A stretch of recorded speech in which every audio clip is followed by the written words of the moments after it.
로마서 9장. 나는 그리스도 안에서 참말을 하고 거짓말을 하지 않습니다. 내 양심이 성령을 힘입어서 이것을 증언하여 줍니다. 나에게는 큰 슬픔이 있고 내 마음에는 끊임없는 고통이 있습니다. 나는 육신으로 내 동족인 내 결애를 위하는 일이면 내가 저주를 받아서 그리스도에게서 끊어질지라도 달게 받겠습니다. 내 동족은 이스라엘 백성입니다. 그들에게는 하나님의 자녀로서의 신분이 있고 하나님을 모시는 영광이 있고 하나님과 맺은 언약들이 있고 율법이 있고 예배가 있고 하나님의 약속들이 있습니다. 족장들은 그들의 조상이요 그리스도도 육신으로는 그들에게서 태어나셨습니다. 그는 만물 위에 계시며 영원토록 찬송을 받으실 하나님이십니다. 아멘. 그러나 하나님의 약속의 말씀이 패했다고는 할 수 없습니다. 이스라엘에게서 태어난 사람이라고 해서 다 이스라엘 사람이 아니고 아브라함의 자손이라고 해서 다 그의 자녀가 아닙니다. 다만 이삭에게서 태어난 사람만을 너의 자손이라고 부르겠다 하셨습니다. 이것은 곧 육신의 자녀가 하나님의 자녀가 되는 것이 아니라 약속의 자녀가 참 자손으로 여겨지리라는 것을 뜻합니다. 그 약속의 말씀은 내년에 내가 다시 올 때쯤에는 사라에게 아들이 있을 것이다 한 것입니다. 그뿐만 아니라 리브가도 우리 조상 이삭 한 사람에게서 쌍둥이 아들을 수태하였는데 그들이 태어나기도 전에 무슨 선이나 악을 행하기도 전에 택하심이라는 원리를 따라 세우신 하나님의 계획이 살아있게 하시려고 또 이러한 일이 사람의 행위에 근거하는 것이 아니라 부르시는 분께 달려있음을 나타내시려고 하나님께서 리브가에게 말씀하시기를 형이 동생을 섬길 것이다 하셨습니다. 이것은 성경에 기록한 바 내가 야곱을 사랑하고 에서를 미워하였다 한 것과 같습니다. 그러면 우리가 무엇이라고 말을 해야 하겠습니까? 하나님이 불공평하신 분이라는 말입니까? 그럴 수 없습니다. 하나님께서 모세에게 말씀하시기를 내가 긍휼히 여길 사람을 긍휼히 여기고 불쌍히 여길 사람을 불쌍히 여기겠다 하셨습니다. 그러므로 그것은 사람의 의지나 노력에 달려있는 것이 아니라 하나님의 자비에 달려 있습니다. 그래서 성경에 바로를 두고 말씀하시기를 내가 이 일을 하려고 너를 세웠다. 곧 너로 말미암아 내 능력을 나타내고 내 이름을 온 땅에 전파하게 하려는 것이다 하셨습니다.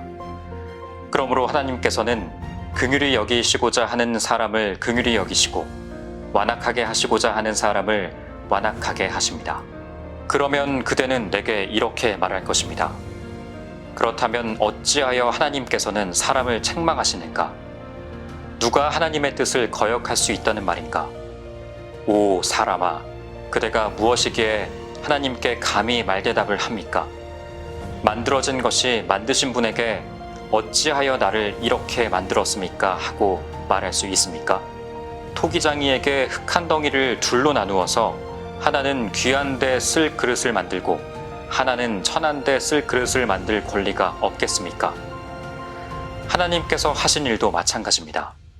하나님께서 진노하심을 보이시고 권능을 알리시기를 원하시면서도 멸망받게 되어 있는 진노의 대상들에 대하여 꾸준히 참으시면서 너그럽게 대해주시고 영광을 받도록 예비하신 자비의 대상들에 대하여 자기의 풍성하신 영광을 알리시고자 하셨더라도 어떻다는 말입니까? 하나님께서는 우리를 부르시되 유대 사람 가운데서만 아니라 이방 사람들 가운데서도 부르셨습니다. 그것은 하나님이 호세아의 글 속에서 하신 말씀과 같습니다. 나는 내 백성이 아닌 사람을 내 백성이라고 하겠다. 내가 사랑하지 않던 백성을 사랑하는 백성이라고 하겠다.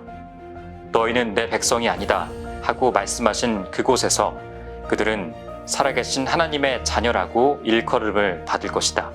그리고 또 이사야는 이스라엘을 두고 이렇게 외쳤습니다. 이스라엘 자손의 수가 바다의 모래와 같이 많을지라도 남은 사람만이 구원을 얻을 것이다. 주님께서는 그 말씀하신 것을 온전히 그리고 조속히 온 땅에서 이루실 것이다. 그것은 또한 이사야가 미리 말한 바 만군의 주님께서 우리에게 씨를 남겨주지 않으셨더라면 우리는 소돔과 같이 되고 고모라와 같이 되었을 것이다 한 것과 같습니다.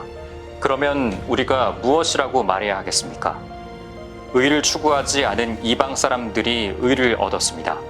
그것은 믿음에서 난 의입니다. 그런데 이스라엘은 의의 율법을 추구하였지만 그 율법에 이르지 못하였습니다. 어찌하여 그렇게 되었습니까?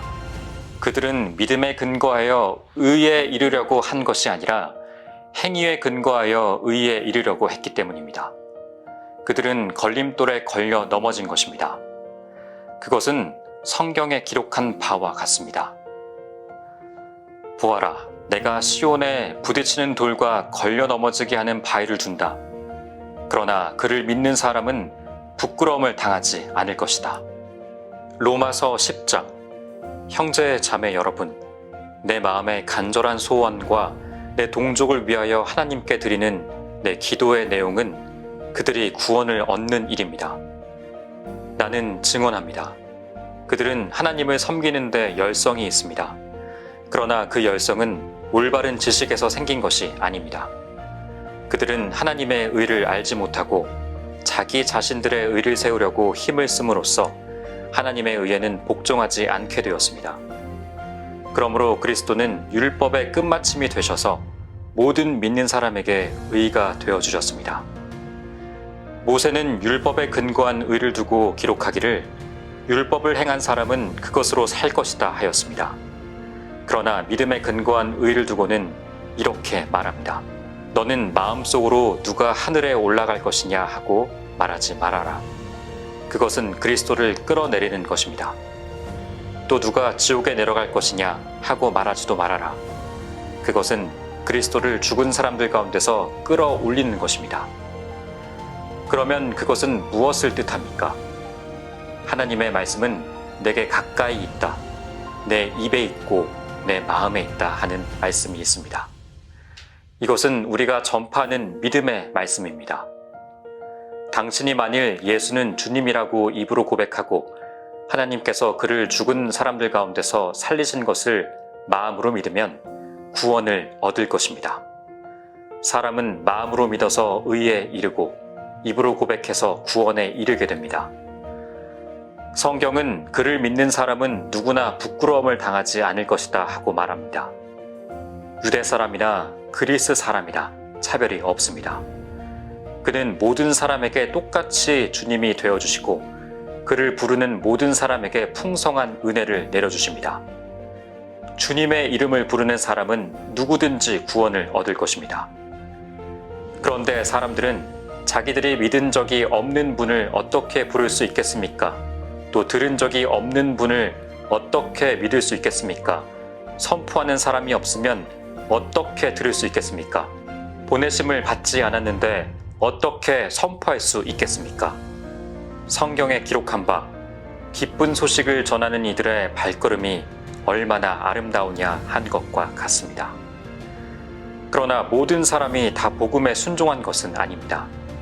이사야는 주님, 우리가 전하는 소식을 누가 믿었습니까? 하고 말하였습니다. 그러므로 믿음은 들음에서 생기고 들음은 그리스도를 전하는 말씀에서 비롯됩니다. 그러면 내가 묻습니다. 그들은 들은 일이 없습니까? 물론 그렇지 않습니다.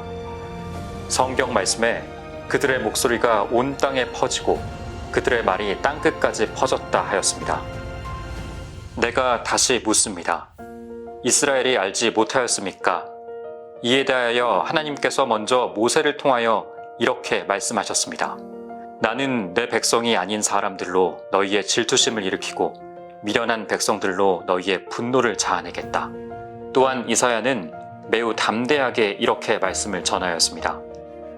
나를 찾지 않는 사람들을 내가 만나주고 나를 구하지 않는 사람들에게 내가 나타났다. 또한 이사야는 하나님께서 이스라엘을 보고 복종하지 않고 거역하는 백성에게 나는 온종일 내 손을 내밀었다 하신 말씀을 선포하였습니다.